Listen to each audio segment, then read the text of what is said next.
Today's webcast is brought to you by First Financial Title Agency of Minnesota.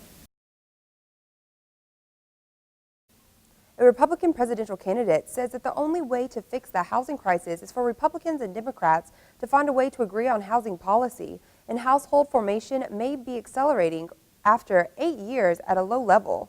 Ahead on Monday's News Wrap.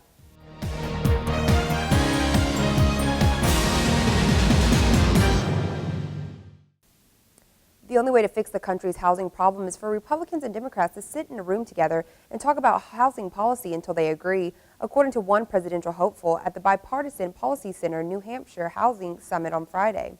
Republican and New Jersey Governor Chris Christie was asked about other issues despite the fact that the event was a housing summit, but he never strayed too far away from housing during a discussion on stage with Carl Cameron of Fox News in a Q&A session with the audience. Cameron asked Christie what he would do in the first 100 days of his presidency to put the country on a bipartisan path to close the gap so that people who are trapped in renting and want to own a home can do so. Christie responded that the way to do so is to bring all the Republicans and Democrats from Congress and put them together and ask each side what it can live with and to stay together until they come up with a list of items that both sides agree on. As a president, he said he would support the list that the sides agree on.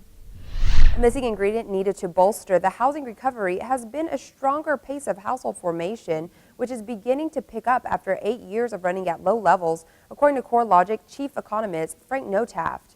In the company's recently released September market pulse, that trend might be reversing. However, in the first half of 2015, the number of new households grew by 1.7 million from the same period in 2014, the largest growth experienced in a decade.